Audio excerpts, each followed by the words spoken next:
Welcome to Write Now Workshop Podcast, where you can write a book and change the world. I'm your host, Kitty Bucholtz, and this is episode 137, Writing What You Love, an interview with Cassidy Carter, coming to you on Thursday, April 11th, 2019. Just because I think it's fun to just relax and be myself and be transparent, I will tell you, this is the second time that I recorded that intro because I said it was 2018. It's not 2018. It's April, for heaven's sakes. April showers and April flowers, because we already have flowers here in Sweden. Yay! In my part of Sweden. I have no idea if there are flowers everywhere yet or if we still have snow in the northern areas. I would guess probably snow. But in any case, whenever and wherever we are, it is not 2018. But if you are writing something that is historical, then, let it be whatever year you want it to be. I just had a fun interview with Cassidy Carter, and I think you're really going to enjoy it. She is another example of someone who wrote one style of book because she really liked it, and then time goes by, and she's writing a different style of book now because she really likes it. And she might be writing another different kind of book, and it'll be because she really likes it.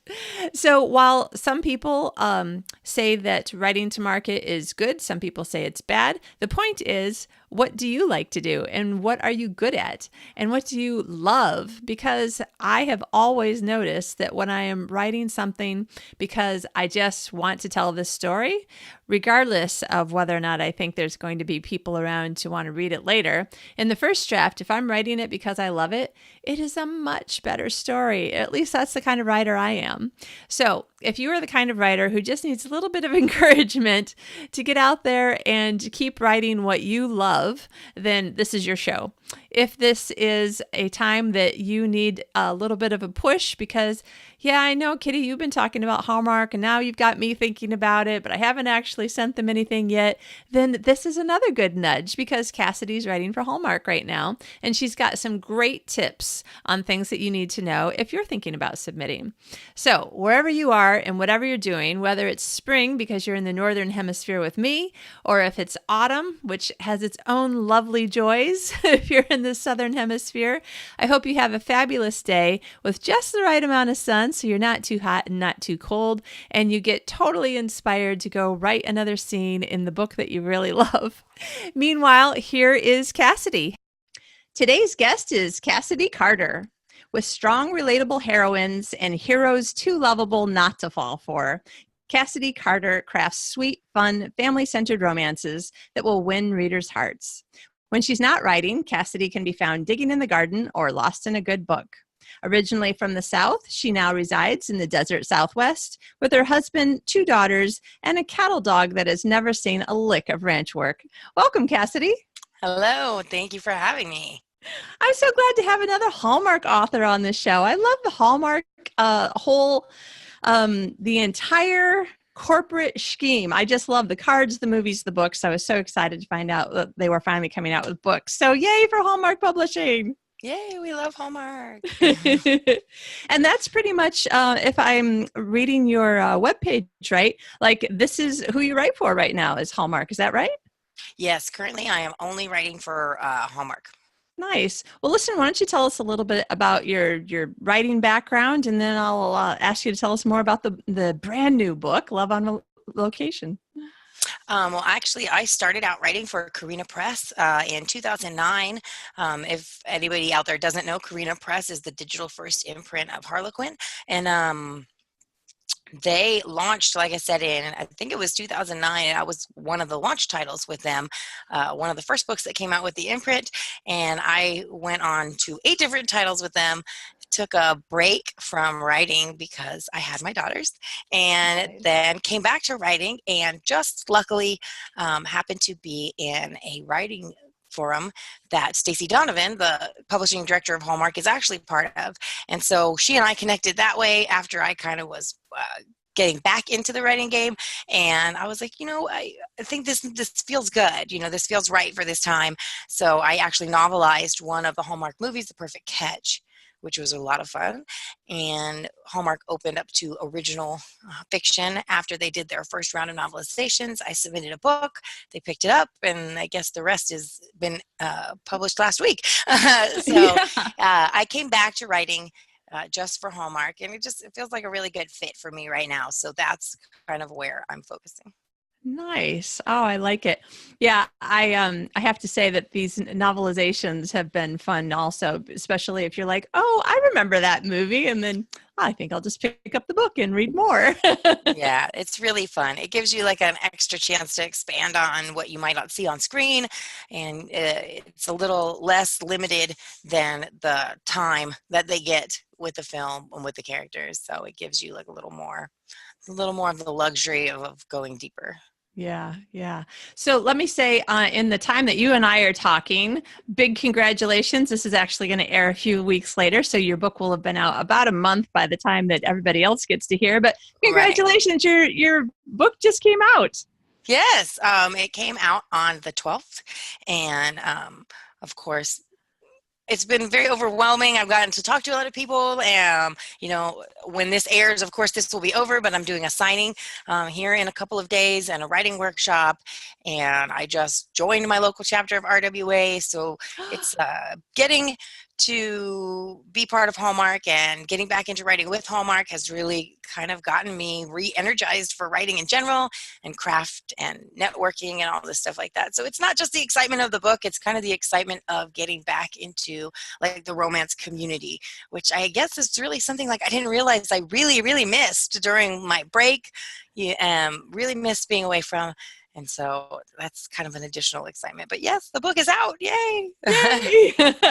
Now I have to stop for 1 second and say, you are, well, just in case you don't want to say, I won't be specific, but is it the Desert Rose chapter that you just joined of Yes. RWA? That was Yes. my first chapter. Yay! Hi, Hi, Roses! Roses. Oh my gosh, those are the first people to really encourage me and love on me. And I love that group. This is a great group. Yeah, and I think, just being able to kind of get back into that network, meet other writers at different stages. And I think maybe I'm in a position now where I can help the way that others helped me when I first started writing. So I'm really excited about that aspect Oh, of joining RWA, where if I had joined it when I was younger, I would have gotten, I'm sure, the support from a beginning writer's aspect. Now I kind of feel like in a better position to where, not like I'm an expert, but I've got a couple battle scars, and so I'm really excited to help young writers, new writers myself. So yay! yay. Awesome. Well, listen, so Love on Location is the first original novel that you've written with Hallmark. So tell us a little bit about it. Tell us, give us the story, and then maybe, just share if there's, some stories that you want to tell us that you're like, oh, yeah, there's this thing, or maybe the difference between writing for Hallmark versus a while back writing for Carina. Just, start wherever you feel like. So Love on Location is the story of Wyatt and Delaney. They are best friends since childhood, and they run a campground called Cabins in the Pines. And it's actually been in the hero Wyatt's family for generations. It was his father's and his grandfather's, and he has since inherited it, and it's become his responsibility, and it's not doing really well. A highway bypass has come along that reroutes traffic to where it doesn't let off right next to the pines, and so you really have to look for them, and they're not very modern. It's not very fancy, it's very rustic, and so they don't even have a website. They don't have any of the amenities of like a high-tech campground where someone would go park their big luxury RV, and it's basically like staying at your house. Yeah. So Delaney, who is the manager at the campground, auditions the Pines for a TV show called The ABCs of Business, and she doesn't tell Wyatt about it. And because she's not sure if it's going to happen or not, well, they pick the campground to be the subject of an episode of this reality television show where the host comes in, she evaluates the business, and if she likes it, she invests, she improves it, she kind of helps them out of their slump. But there's a little kind of TV magic that happens there where for the drama of the show, the things that are going to be shown on the television show aren't necessarily the things that are true about the campground. And so obviously he agrees to have the show come. It's the last kind of a ditch effort, thinking that this is their solution for saving the campground. And craziness ensues. It's not what they expected. In addition, the host has a little, I'm going to leave it up to you guys to discover whether it's real or not in the book, but the host seems to be putting the moves on Wyatt, which kind of makes Delaney feel like, wait a minute, he's mine. And they're forced to confront feelings that they've had for each other for years and years and years, and it's always kind of been in front of them, but they've gotten into the routine of life and the weight of all their responsibilities, and they don't see what's directly in front of them. So it's just the story of how they cope with the show coming in, and is the business gonna fail or succeed? And then by the very end, is the most important thing, which is each other. Like, what is that going to be like from the beginning of the book to the end? Is that going to change? Are they going to get together? Or are all the obstacles in between going to be something that keeps them apart? That's kind of what the book is about. Plus a whole bunch of really quirky side characters who are really fun. Oh, yeah. So the Pines has a staff, and I say staff, but they're more like a family. We have Wyatt's Aunt Ursula, who is the receptionist. We have an on-site diner at the Pines called the Bean Pot, and it's run by Maisie, who is really close friends with Wyatt and Delaney, and she's kind of the sassy manager of the Bean Pot. We have Slater, who's the maintenance man, and they're just this warm, nice little family, and they've been together for years. And so that's a secondary even level above the romance between the hero and the heroine and that relationship. There's all these little relationships that can change as a result of the show, as a result of the business failing, and as a result of, even if White and Delaney were to get together, is that going to change the dynamic at work? So it's kind of like everyone's trying to juggle everything, and everyone's trying to keep everybody together and make sure that the important stuff doesn't change. And sometimes you just have to figure out what the most important thing is and let go of everything else. So that's the journey there. And I really love the secondary characters in this book. Like they're just as important to me as the main romance, so much so that I even have like other book ideas for my secondaries, because I just see them all as, real people. Yeah. I have to say, Slater was kind of just the maintenance man to me for a while, until he was like, well, I got to get out on the bike trails, before I don't know, whatever his reason was. I have to get out on the bike trail, so I'll be back later. And I'm like, oh.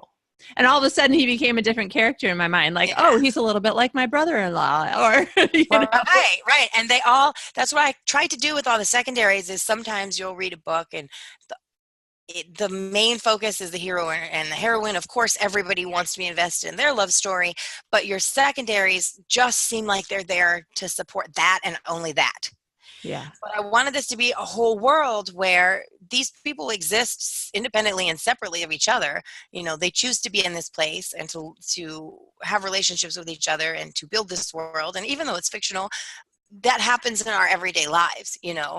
Of course, we're all the star of our own book, but like, we have all these people orbiting us that are very unique individuals, and they're whole people in and of themselves. And so when I wrote Love on Location, I didn't want everyone that was secondary just to be there to support the romance. I wanted it to be a whole world that seemed realistic, so that you invested in everybody, so that you invested in the romance, in the secondaries, in the world, because there's little bits of all of our worlds, in there. Yeah. It reminds you of your brother-in-law. Maybe Maisie reminds somebody else of, their friend from college who, waitressed to pay for college, and she had that same kind of sass, or, whatever little experiences are through the book. Like, I wanted to put enough in there that it didn't seem like flat, aside from that main plot line. Yeah. And there was actually two major parts of the story that I was like, okay, I have to ask you, because you wrote them so well, and they're both things that I have personal experience with. So I had to ask, do you have any personal experience with reality TV? Because I've worked in reality TV, and I thought that you did a pretty good job of making it sound right. Well, I appreciate that. It's very sweet. I don't have any working experience in reality TV, but during the course of writing the book, I watched a lot of reality TV. Yeah. Mostly I'm not a big fan of like the follow people around kind of reality TV, but the Save the Business shows I love. Like Yeah. I love The Prophet and I love Hotel Hell and like all the old anything bar rescue, anywhere where they're going in. There's kind of twofold. I love um kind of trying to work out like what was actually wrong with the place versus what they're showing you on TV. And Yeah. then I love the before and after for all of the makeovers. Yeah. That's like one of my favorite parts. I love to see what they do like inside a place, and then they'll do the big reveal at the end and oh, it's so much better. So I did watch a lot of reality TV while I was drafting. It's funny because even though, I worked in it, I actually mostly would say that I don't like reality TV, mostly, except Yeah. for there's a couple of them. Like, I never watched it when I was at my house, but I would be at other people's houses for whatever reason. And it seemed like Extreme Makeover Home Edition, hmm seemed to be on all the time for a couple of years. And I would be like, oh, okay, I got to watch this, but where's the Kleenex? Because I know I'm going to need them. Oh yeah, the ones, and there's some of them, like some of the Hotel Hell episodes, like you expect Gordon Ramsay to go in and just be mean to like everybody, and just like Right. the Master Chef thing where he's like, "This is raw," it's throwing plates and stuff. But there was a couple episodes of Hotel Hell where I cried. There was one where like a lodge had kind of gone, a family lodge had kind of gone to disrepair and kind of in a big slump because it was a husband and wife that ran it, and the wife got sick. And so they did a big segment. I mean, it was a big chunk of the introduction just going on about how she got ill and so it was like a tearjerker. And then Gordon Ramsay was like so nice about it. And he was like, "We're gonna get you back." And I was like, "Somebody get me some Kleenex." But so it tells you not all reality TV, of course, we know it's not all real, but there are real people behind the shows. And so that was another little aspect like that kind of sparked the idea was there are real people behind the shows and there's stuff that you don't see, and you wonder people's motivations for bringing the shows in. It's not always like fame and fortune and, oh, I want to be the next like reality TV show. Sometimes people do, they get to a point where they need something to help them, and I'm sure some of these shows are very beneficial, but you're right, the market got flooded there for a while and it was just nothing but reality TV. But it's funny because you did a really good job, I thought, of you had a couple of characters who were with the TV show. They got a lot more, I always say screen time, which is Right. ironic, but and you did such a great job of making them, layered so that they weren't just, they weren't the bad guy. They were Right. just people doing their jobs the way that Right. they, yeah, could do them best. So Right. Yeah. nicely Oh, done. thank you. Thank you. Thank you. Yeah. So the other thing I had to ask was, I grew up in the country, and there were these, drive-in kind of like KOA campgrounds and stuff like Mhm. that, where it's literally just like a cleared patch for you to park your car, and Mhm. a group shower that is, Right. cement walls and stuff. And I'm thinking, oh my gosh, I've been like, this is a much better campground than some of the ones that I spent time in as a little kid. And I was just wondering, is this based on like some memory that you have or places that you've been? It's based on a couple places I've been. My family camps quite a bit, and we have been to a lot of KOA campgrounds and so a couple smaller local campgrounds, and the Cabins in the Pine is like a mishmash of a bunch of different places. So we love to go up to northern Arizona. I'm sure Flagstaff area, Yeah. Williams, the Prescott area, all these places where you just go, 2 or 3 hours north of here, and it's like a whole different world. You don't have desert sand and cactus. You have pine trees and snow. And Yeah. so it's a lot of these places have a lot of like family amenities, but they're not necessarily high tech either. There are Yeah. campgrounds. There's camp resorts now, RVs are so prevalent that there are resorts now that you can buy into where you park your RV and it's basically just like there's a jacuzzi and a heated swimming pool and a fitness club, and you might as well be staying at a resort. But the campgrounds that we like, they have the little pedal cars and log playgrounds and things like that. They have the fire circle and the little cabins that you can rent and things like that. So the cabins in the pines, it's not high tech. It is a mishmash of all the things that we enjoyed from several places that we've been. Yeah. Well, so to some degree, your writing research for this, it sounds like writing research that writers do on just about anything. They're taking some experiences that they've had. They spend a lot of time delving into something, even it's like, sorry, honey, I got to watch 3 more hours of this reality TV show. Honest, it's for work. Right. Was there anything unusual or weird or something that you found out that you didn't know where you're like, oh my gosh, I got to add that I didn't know about? Because I wouldn't know, I couldn't think of something specific in the book, but I just wondered, because I personally like to write stuff where the research is minimal. I like writing things out of like my own experiences, memory, and imagination. Right.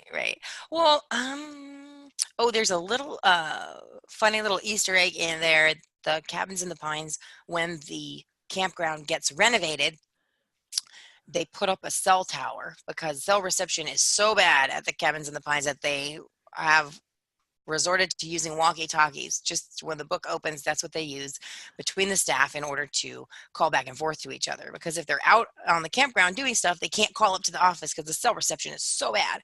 So they put up a cell tower. The show does. They managed to get one erected, and in order to have it blend in with the landscape, it's disguised as a pine tree. And so up in that same area in northern Arizona, that's how the cell towers are disguised. You can see them as you're driving around, and if you don't know that they're there and they're in a tree line or close to a tree line, you almost would miss them. But I actually snapped a picture, and I'll have to share it on Twitter. Last time we were up there, just last week, of a cell tower disguised as a pine tree. And I was going to post it and see, they do exist. Yeah. So that wasn't necessarily a research thing, but that was just a funny little thing I put in there, like that I want everybody out there to know it's real. And I'm sure that they're disguised as other things in other environments, because down here, in the valley, they're disguised as palm trees. You can drive down the freeway and you'll see a cell tower, but you won't know it's a cell tower because there's big fake palm leaves coming out of it. So I don't know if they do it in other parts of the country. We'll have to ask all of your listeners, if you guys are out there and cell towers are disguised as anything weird in your area, please take a picture and show it to us. Yes, definitely. Because I've seen the pine tree ones, but I'm just sitting here going, okay, I'm positive that the palm tree ones didn't exist when I lived there, but they're here. I now I kind of, you know what? If you ever take a picture of one of those, I've got to start following you on Twitter because I want to see what a palm tree. I'll be like, yes, I'll be Central Arizona, Northern Arizona. I'll post a picture of both of them. Nice. Okay, and I will look around and ask everybody in Sweden: do we make cell towers into any? Do we disguise them as anything? Yeah. And I don't know if it's just aesthetic. I would assume it's just aesthetic because. And then, I'd like to hear the story of who makes those. Like, where's the factory that manufactures a fake palm or pine tree cell tower? Like, is that a lucrative enough thing that there's a company?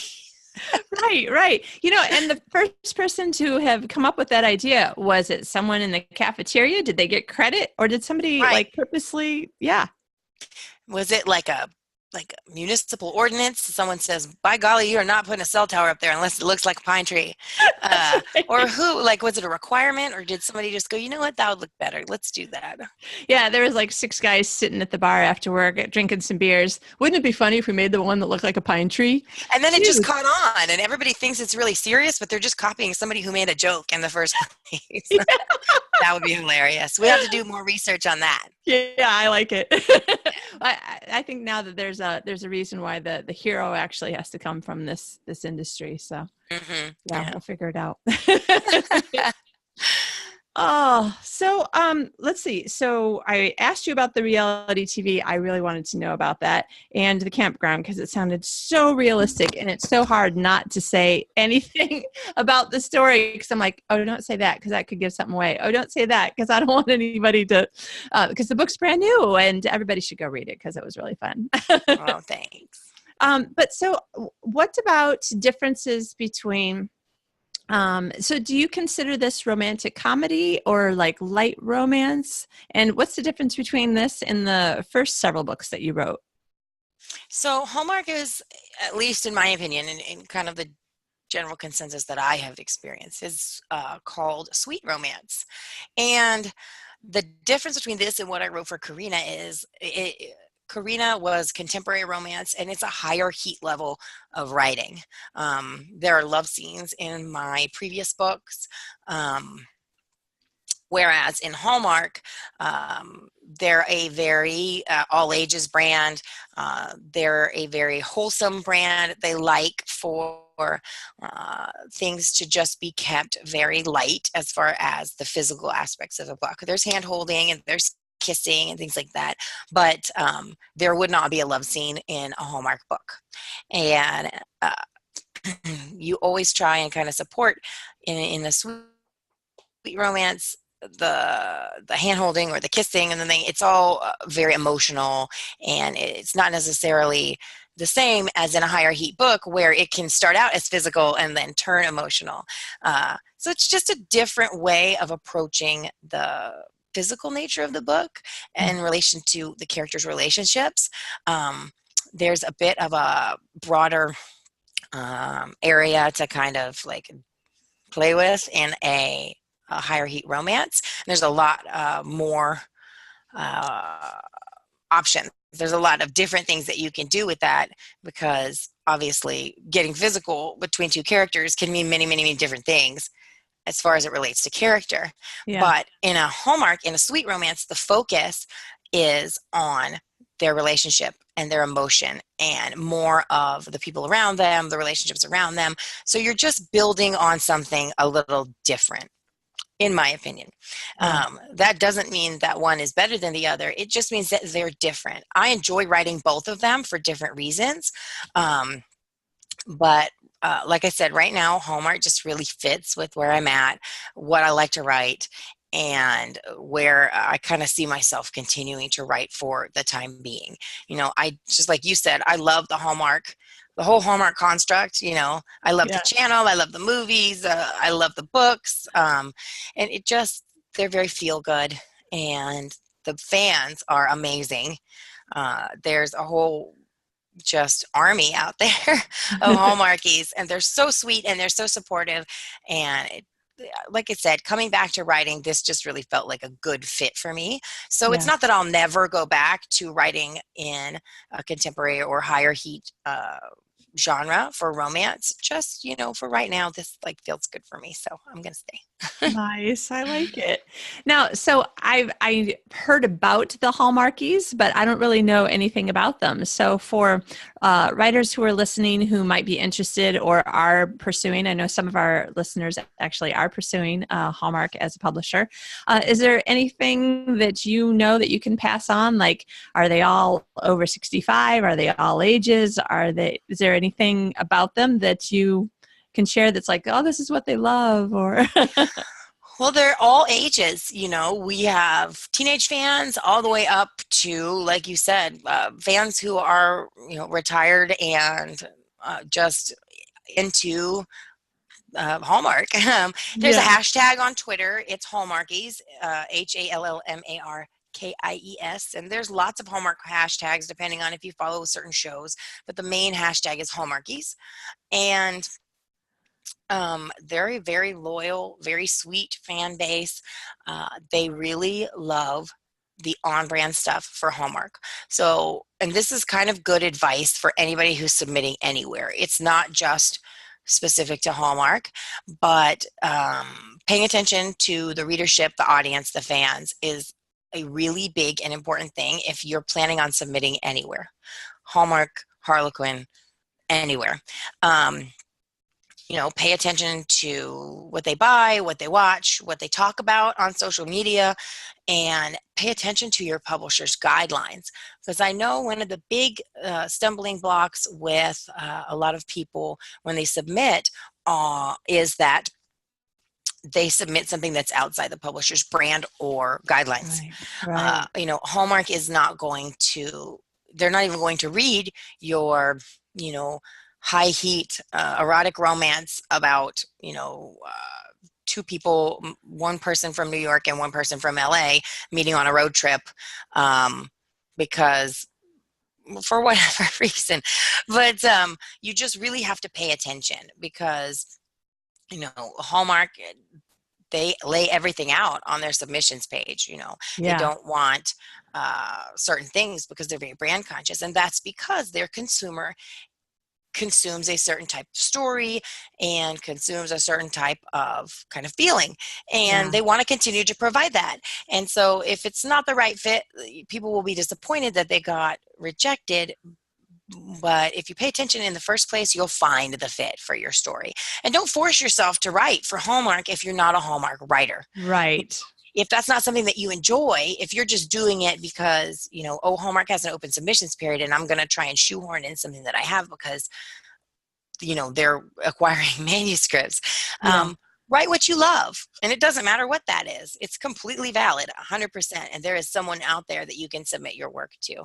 But that's the best advice that I can give. And if you're into Hallmark and you want to know what the Hallmarkies are up to, hashtag Hallmarkies.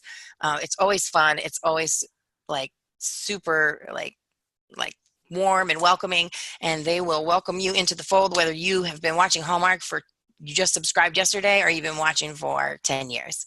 So yeah. Nice.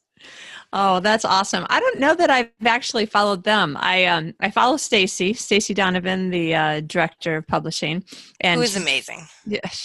she's so adorable. I've had her on the show, and I just love her. I love her. Yeah, right. I think she has her own fan base. Yes. But if anybody is listening now who hasn't heard me say this before, following Stacy on Twitter is a great way to get extra tips because Absolutely. She will answers tell questions. you. Yeah, she answers questions. She'll respond. If something crops up that they're experiencing, like in their submissions, one of the big things that I saw recently was no animals in peril, no kids in peril. She'll post little tips like that that will help you hone what you're doing. If you're close, let you comb through your manuscript and say, oh, well, did I, have this one tiny aspect that I might change that doesn't fundamentally change my writing that would make this a good fit for Hallmark. So those little things I think are really good. And that's a great tip. Definitely follow Stacy. But again, it kind of goes back to if you don't want to change, what you love and what you're passionate about in order to do this, but those little tweaks can definitely help if this is something that you're really into and you just want to make sure that it's perfect in order to submit it. Yeah. Yeah. Just avoid those little roadblocks. Yeah. Yeah. Great advice. Some people, they say they're good at it, and I'm not arguing with them. Some people apparently just have a way of writing where they can write to market, even if the markets are really different from the last thing that they wrote. Mm-hmm. That's perfectly fine. But for most people, I think that we write the best books when they're the things that are the story we really wanted to tell. Right. Yeah. So, okay, speaking of stories we really want to tell, are you in a position where you can tell us what stories you're telling next? Well, I would love, nothing is for sure yet, but I would love to continue the Cabins in the Pines books. I do have a couple ideas for additional books, one that's already mapped out and another that's just an idea. And then I would love to write a cozy mystery. I'm also a big fan of cozy mysteries. I love them. And so I also have a cozy mystery series outlined. And so there's just a couple things up in the air for me right now. I don't know what's going to shake out. Hopefully I will soon. Yeah. But either one, my ideal would be to write a romance and a cozy mystery every year. Oh, Um, nice. to just kind of switch it up and give myself a little bit of a different challenge. The structure of a cozy mystery and figuring out the clues and how to hide them and stuff like that is really fun to me.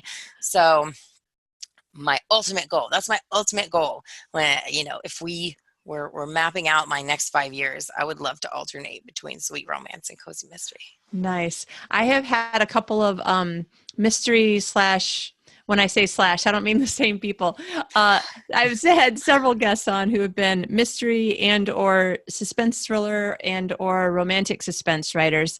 And some of them have had this just great advice on writing mysteries where I'm like, okay, can we just cut this short? Because I have an idea now. I just need to go write it down. Yeah, I got to go write this book. Thank you. Right. Yeah.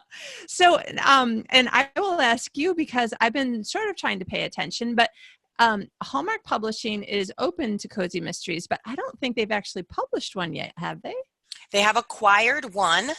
I don't recall the name of it now, but they have acquired one. It's not out yet, so I think it's still in process, but they have contracted for one, and I believe it's a series about sisters who are detectives together. I'm not 100% recalling the setup, but yes, they have acquired one, and I know that Stacy just went to Sleuth Fest, which is a convention, mystery convention, and she was taking pitches, so hopefully soon Hallmark will be putting out some cozy mysteries, because I know the Hallmark Movies and Mysteries channel is also a big thing and does very well and has, again, a very loyal fan base. So yes, I very much like that channel too. I love that channel. I watch Hallmark Mysteries, like I'll just put it on the background, or I've posted pictures of this online too. I will go run at the gym and put Hallmark or like Hallmark Movies and Mysteries on and just run. On your And phone? I know the screens at the gym Oh, on the phones. Yeah. I'm like, excuse me, I'm gonna put some Hallmark on here. yeah. I have to say, watching the news in a language that I cannot read or understand definitely puts me in more of a zone kind of place for running. Like I'm definitely not thinking of anything because I can't understand what's being said. But now you've got me thinking I could put Netflix on my phone and run for a lot longer because sometimes I like make up rules for myself. I'm like, okay, you can watch TV for as long as you're willing to be exercising at the same time or, running or whatever. But then you can't watch a whole movie without collapsing. That's true. It's going to have to be a TV show. Yeah. The summer running season, it's coming up. We've got the 5Ks and 10Ks already opening. So yeah, it could happen. But, walking or running on the sidewalk, I did sort of try something once. Let me just tell you, chaos will ensue. I guarantee it. Yeah. Don't try it running while audiobooks are a good thing if you are running outdoors too. Yeah. Now, I like to do that. Have your books been made or optioned? Like, are they going to be audiobooks? Yes. So Love on Location is out in audiobook now. I don't believe Perfect Catch is yet the novelization, but I know that Hallmark has partnered with Dreamscape to produce audiobooks of all the releases going forward. I'm not sure about Backlist, but yeah. And I have listened to the Love on Location, and I love the narrator. They did a really good job. So if the books kind of aren't your thing, or you're one of those people that commutes a long way, or you like to listen to books while you run or just around the house, they do a fantastic job. The production quality is so good. So nice. All right, I have to go listen. I have to do a little listen. Yeah. All right, so we've talked about what's coming up. You're about ready to go teach your writers. You didn't say conference, you said workshop. Is there any other tips? Thank you. You've given us a lot of great tips. Is there anything else that you wanted to offer as far as writing tips for listeners? I think we've pretty much covered everything. The thing with Hallmark, if someone is hoping to submit to Hallmark, is be very conscious of the brand. Pay really close attention to the guidelines and definitely follow Stacy. Those are my top 3 if you want to submit to Hallmark. And read the books, Yeah. Read the books and see what they're doing structurally, what they're doing content-wise, what's not there, because a lot of times if you will read something that they've put out and then you can compare it to what you have and say, oh, okay, well, this element is definitely in mine, but it's not in theirs, so maybe it's not on brand. Like I said, it's not to say that anything that anybody has in their book that's off brand is bad, because it's definitely not. Anything that anybody wants to write, I say go for it. I think writing is incredible, no matter what genre, what heat level, what the content of your book is. Just go out there and write. But if you're hoping to submit and be successful in Hallmark, it's a very brand conscious line. So you just need to be very specific in what you're writing, and make sure that if you're targeting them for publishing, that you're very conscious of that. So that's the biggest tips I have as far as the Hallmark thing goes. We are doing a workshop on structure, and that will be coming up. It will have aired, or I'm sorry, see, I'm stuck in your TV. Stuck in your TV wording. Screen time. That will have happened already by the time this gets posted. But if anyone is interested, it might be that maybe I do a writing Q&A on Twitter where I can cover some of the stuff that people might have questions about as far as writing sweet romance or writing for Hallmark or whatever. I could definitely look into doing that. So maybe I can just have a Q&A and people can come follow me on social media and throw their writing questions at me. That's perfectly fine. I think that'd be fun. Awesome. That's a great idea. And as long as you're mentioning it, why don't you make sure everybody knows your Twitter handle so they can make a note? My Twitter handle is at Cass Carter Books. That's CASCARTERBOOKS. So Cass Carter Books. My website is CassidyCarter.com, and I have a couple other social media links on there. But I'm most active on Twitter. So if you want to get me, follow me on Twitter. I'll probably answer you within 5 minutes. Excellent. Awesome.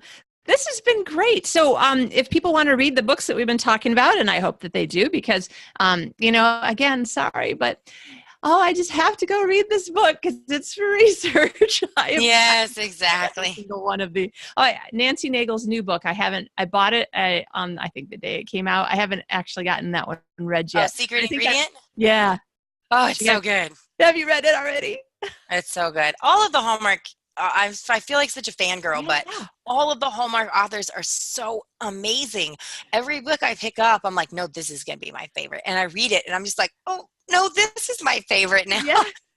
They're all just so lovely and they're unique. A lot of times I've heard Hallmark I've heard people be negative about Hallmark and say, oh, they're too formulaic, or they're all the same, or, oh, it's fluff. It's not. No. Like, a lot of effort, a lot of heart, and a lot of thought goes into not just the Hallmark productions, not just the movies and all the channel stuff, but the books and they're all so good. And all of these writers that are in kind of the Hallmark pantheon now are amazing.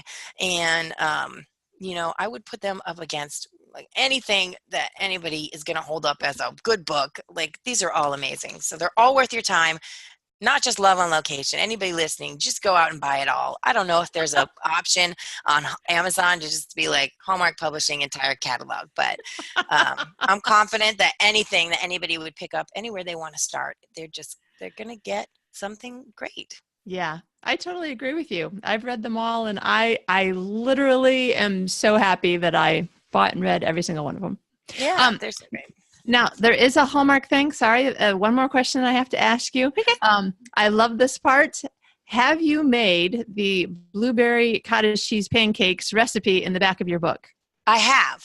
And that recipe, it's really good. They made it on Hallmark Home and Family, too. Did you see that segment? Not yet. So it's on the Hallmark Home and Family website. If anybody hasn't seen the segment, they actually cooked it on air. And so you can watch the host of Hallmark Home and Family, which is their morning show, cook the pancakes. But I have, and I love it. I have a similar recipe that Hallmark actually created, the one that they cooked on air and the one that's in the book.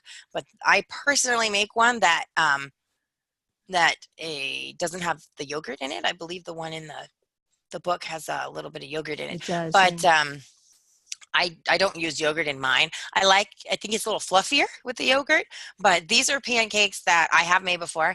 And so I kind of slipped them in as an Easter egg again in the book because my husband loves them. And so I was like, I didn't expect that was going to be the recipe they were going to pick because we talk about so much other food in the book. But they picked this and they're like, oh, we love this. We're going to develop this recipe. And so that was kind of a nice thing. It was a little personal connection that kind of grew.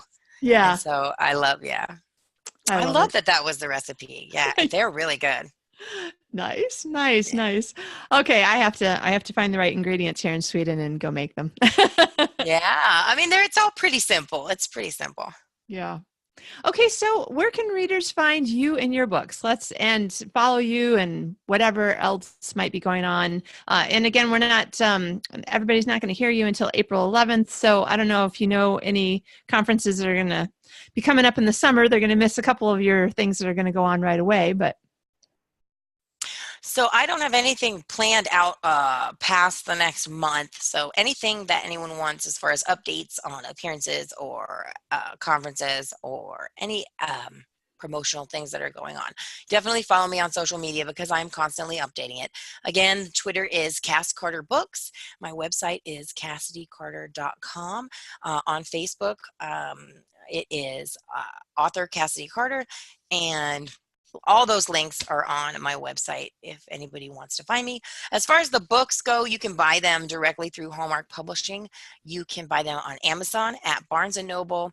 You can find them on Kobo. The audiobooks are available on Amazon through Audible. And any major retailer, Target is carrying them online. Most of the Hallmark Publishing titles.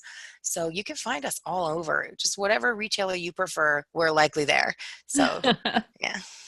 Awesome. Well, Cassidy, thank you so much for being on the show. This has been great fun. Thank you so much. I really appreciate you having me. Cool. Well, listen, happy writing. Good luck with the mystery. I can't wait to hear about it. Good. I want to know if you find the ingredients over there in Sweden to make those pancakes and what you thought of them. Excellent. I'll let you know. All right.